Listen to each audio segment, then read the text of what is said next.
Nous sommes déjà au chapitre 15 du livre de Deutéronome. Et le titre de notre catéchèse d'aujourd'hui, c'est l'année de la remise.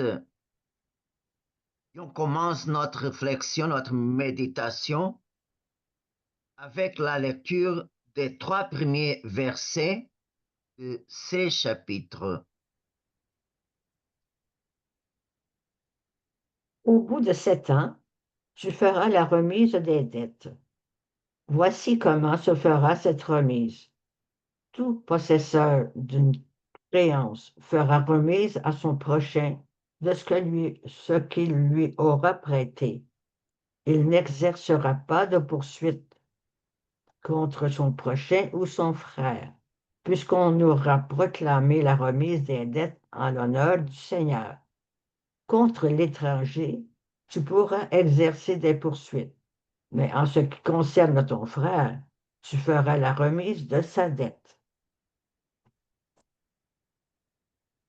Cette règle de l'année de la remise est une mesure sociale supplémentaire visant à empêcher qu'il y ait une grande différence entre les riches et les pauvres dans la société juive. Et comme d'habitude, on va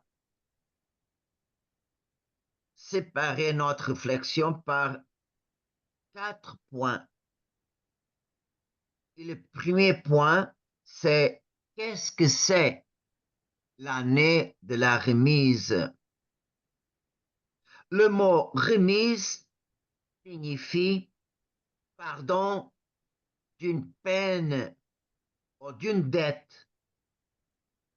Ce mot est proche d'un autre qui sonne de la même manière, rédemption, qui signifie rachat.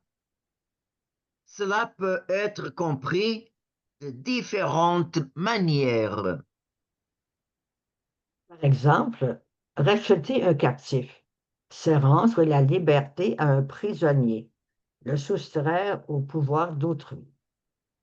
Racheter des dommages, c'est indemniser quelqu'un pour le préjudice causé.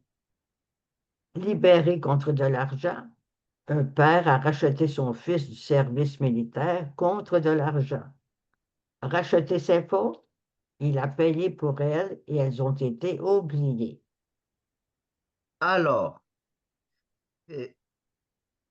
rémission exprime un pardon qui ne peut exiger rien en échange.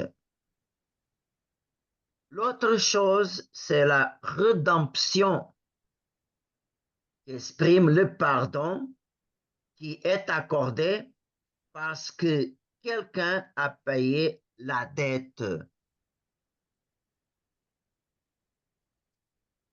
Par exemple, notre Seigneur est venu dans le monde pour nous racheter, c'est-à-dire il a payé pour nous la dette que nous avions envers Dieu le Père.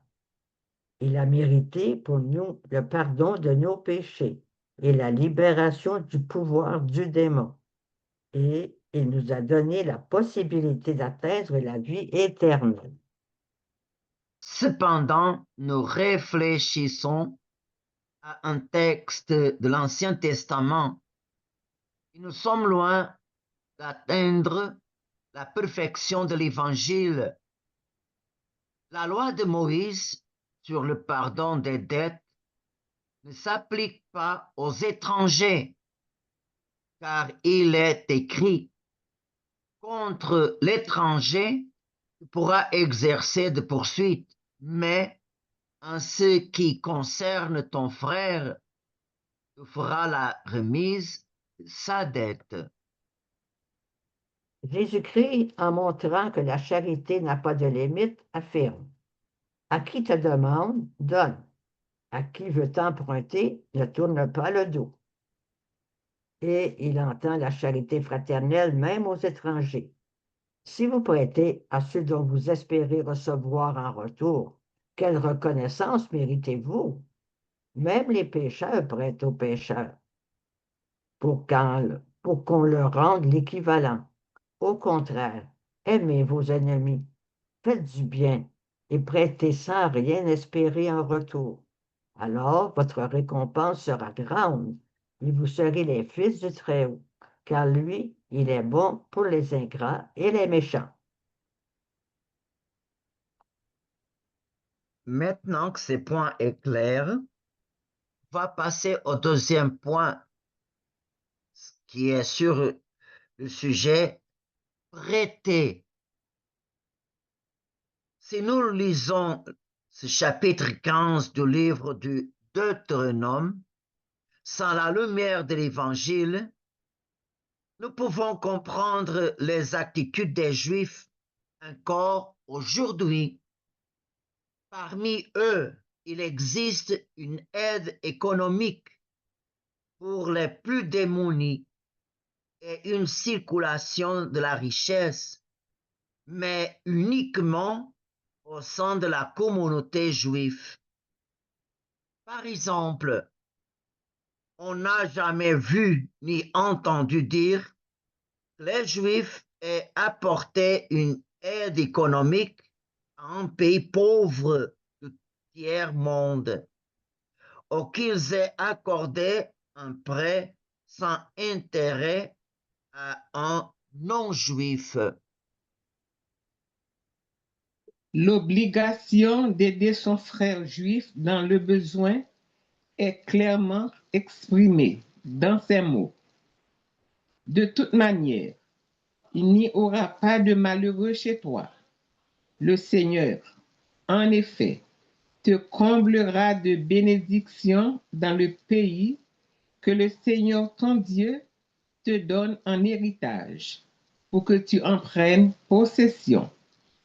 Ceci à condition que tu écoutes bien la voix du Seigneur ton Dieu, en veillant à pratiquer tout ce commandement que je te donne aujourd'hui. Alors le Seigneur ton Dieu te bénira comme il te l'a dit.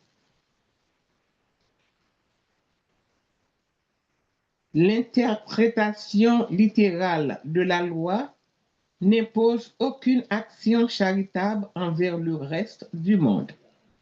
Au contraire, cette manière de procéder favorise le pouvoir économique interne, de sorte que tu prêteras à de nombreuses nations, mais tu n'emprunteras pas. Tu domineras de nombreuses nations, mais aucune ne te dominera. À travers ces mots écrits dans la loi, nous pouvons comprendre le désir des Juifs de dominer le monde, si ce n'est pas la conquête d'un grand empire, du moins dans le domaine économique. L'une des raisons qui a nourri l'antisémitisme au fil des siècles était le fait que les Juifs prêtaient de l'argent aux non-Juifs à des taux d'intérêt très élevés. Ils ont toujours été connus dans l'histoire comme des usuriers. Cependant, l'obligation de prêter à son prochain, c'est-à-dire à un autre frère de race, est remarquable, car, pour l'époque, cette loi, celle de l'année du pardon, était très avant-gardiste. Se trouve-t-il chez toi un malheureux parmi tes frères, dans l'une des villes de ton pays, que le Seigneur ton Dieu te donne? Tu n'endurciras pas ton cœur.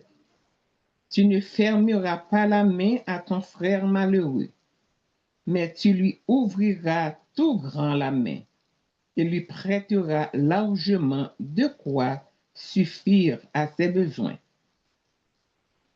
Ce texte sur le prêt tiré du livre du Deutéronome doit être lu avec celui du livre du Lévitique sur le même sujet. Si ton frère tombe dans la pauvreté et sous ta dépendance, tu le soutiendras comme il était un immigré ou un autre, et il vivra avec toi. Ne tire de lui ni intérêt ni profit. Tu craindras ton Dieu et tu laisseras vivre ton frère avec toi. Tu ne lui prêteras pas de ton argent pour en tirer du profit, ni de ta nourriture pour en percevoir des intérêts. L'interdiction de l'usure, même si elle est limitée aux compatriotes, est l'une des dispositions les plus typiques de la législation mosaïque. Par elle, le Seigneur voulait faire remarquer qu'il était le véritable propriétaire de toutes choses et éviter également la grande inégalité sociale que l'usure provoquait. C'est pourquoi la vente définitive des biens immobiliers était interdite. Le troisième point, c'est sur l'année du pardon. La 7e année était celle du pardon du reste des dettes. C'était une année où le reste des dettes qui restaient à payer était pardonné et où rien n'était exigé en compensation. Pour éviter le danger de la tentation de fermer son cœur à son prochain, à l'approche de l'année du pardon, l'Écriture avertit: « Garde-toi de tenir en ton cœur ces propos pervers. Voici bientôt la 7e année, l'année de la remise des dettes. En regardant méchamment ton frère malheureux sans rien lui donner, il en appellera au Seigneur contre toi, et tu serais chargé d'un péché. Tu lui donneras largement, ce n'est pas à contre-cœur que tu lui donneras. Pour ce geste, le Seigneur ton Dieu te bénira dans toutes tes actions et dans toutes tes entreprises. » Le Seigneur récompense toujours le bien que nous faisons avec une intention droite et un cœur pur, peu importe l'importance du don. En ce qui concerne les petites choses, le Seigneur Jésus dit: « Celui qui donnera à boire, même un simple verre d'eau fraîche, à l'un de ses petits, en sa qualité de disciple, amen, je vous le dis, non, il ne perdra pas sa récompense. » En ce qui concerne un don plus important, ou même le don total de nous-mêmes à son service, il est écrit: « Alors Pierre prit la parole et dit à Jésus: « Voici que nous avons tout quitté pour te suivre. Quelle sera donc notre part? Et celui qui aura quitté à cause de mon nom des maisons, des frères, des sœurs, un père, une mère, des enfants, ou une terre, recevra le centuple, et il aura en héritage la vie éternelle. » Sans exclure personne de notre charité fraternelle, à l'imitation des chrétiens dispersés dans les différentes communautés fondées par Saint Paul, qui ont adhéré à l'initiative de la collecte en faveur de la communauté de Jérusalem, nous devons tenir compte du conseil de l'apôtre des gentils. Rappelez-vous le proverbe « À semer trop peu, on récolte trop peu. À semer largement, on récolte largement. » Que chacun donne comme il a décidé dans son cœur, sans regret et sans contrainte. Car Dieu aime celui qui donne joyeusement. Et Dieu est assez puissant pour vous donner toute grâce en abondance, afin que vous ayez en toutes choses et toujours tout ce qu'il vous faut, et même que vous ayez en abondance de quoi faire toutes sortes de biens. Ce grand appel à une générosité sans frontières et sans limite repose sur la confiance en la providence divine, qui ne laissera pas manquer ce que nous partageons. En même temps, il s'appuie sur l'exemple de notre Seigneur Jésus-Christ, qui étant riche, s'est fait pauvre pour vous, afin de vous enrichir par sa pauvreté. C'est pourquoi notre générosité envers lui doit être prioritaire, comme l'a fait Marie-Madeleine à Béthanie. Or, Marie avait pris une livre de parfum, d'un parfum très pur et de très grande valeur. Elle versa le parfum sur les pieds de Jésus, qu'elle essuya avec ses cheveux. La maison fut remplie de l'odeur du parfum. Judas Iscariote, l'un de ses disciples, celui qui allait le livrer, dit alors : « Pourquoi n'a-t-on pas vendu ce parfum pour 300 pièces d'argent, que l'on aurait donné à des pauvres ?» Il parla ainsi, non par souci des pauvres, mais parce que c'était un voleur. Comme il tenait la bourse commune, il prenait ce qu'on y mettait. Jésus lui dit : « Laisse-la observer cet usage en vue du jour de mon ensevelissement. » Il y a des occasions pour toutes sortes de bonnes œuvres selon l'inspiration de notre cœur. Nous pouvons donner directement au Seigneur, comme Marie à Béthanie. Par exemple, des fleurs pour orner le Saint-Sacrement ou acheter un ciboire digne de garder le Seigneur dans le tabernacle. Nous pouvons également servir le même Seigneur présent dans les pauvres et les nécessiteux, car chaque fois que vous avez fait cela à l'un de ces petits de mes frères, c'est à moi que vous l'avez fait. Ce service est toujours à notre disposition, comme le Seigneur nous l'affirme déjà dans l'Ancien Testament. Presque avec les mêmes mots que Jésus a utilisés à Béthanie. Certes, le malheureux ne disparaîtra pas de ce pays. Aussi, je te donne ce commandement. Tu ouvriras tout grand ta main pour ton frère quand il est dans ton pays pauvre et malheureux. Quatrième point est sur l'esclavage. Il nous semble presque impossible de croire qu'il y ait l'esclavage au sein du peuple juif.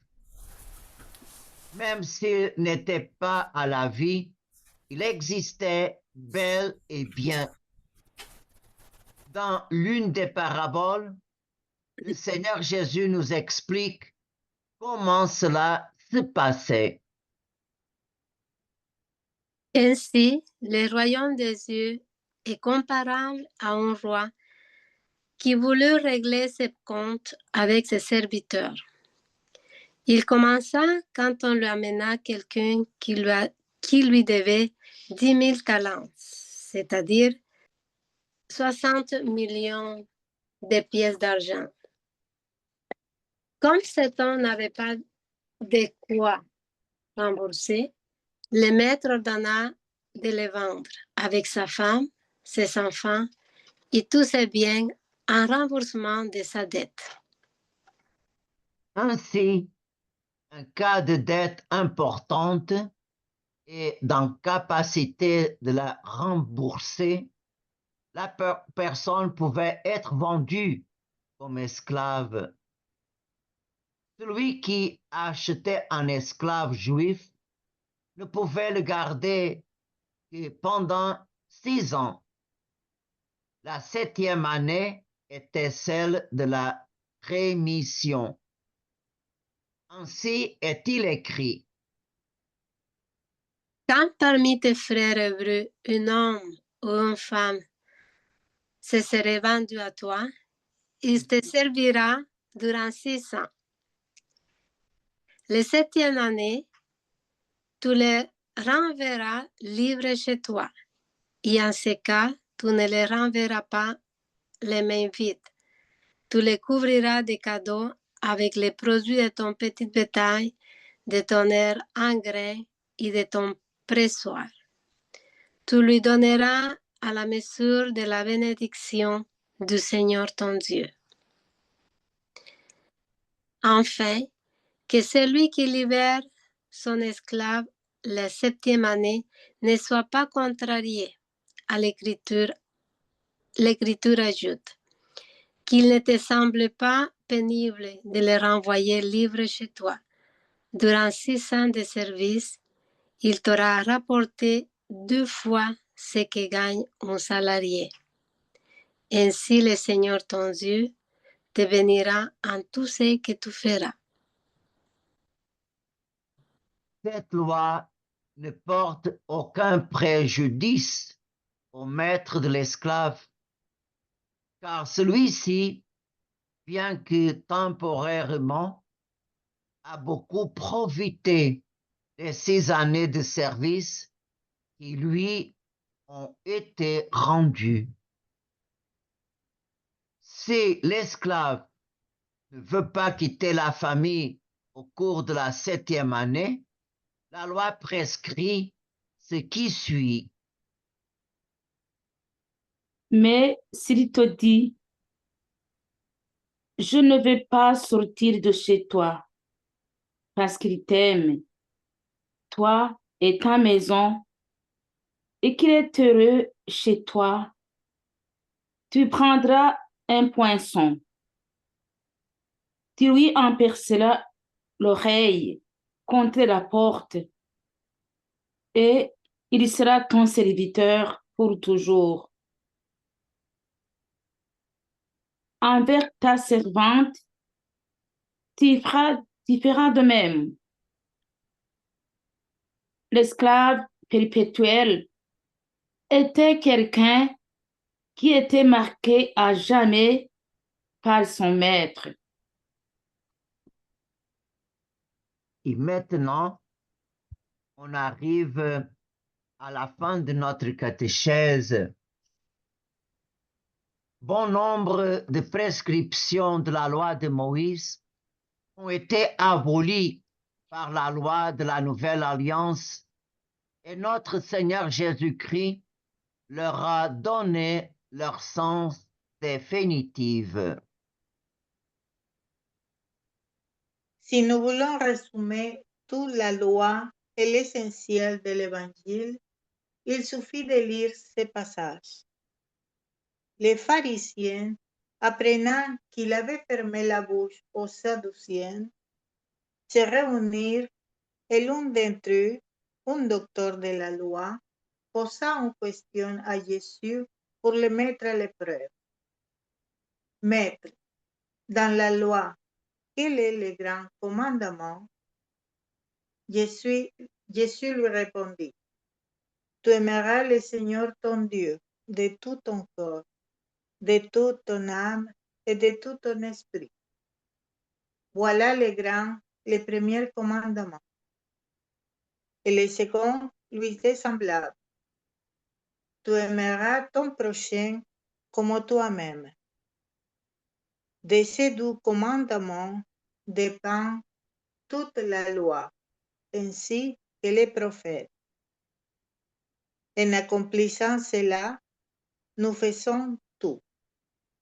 Amen.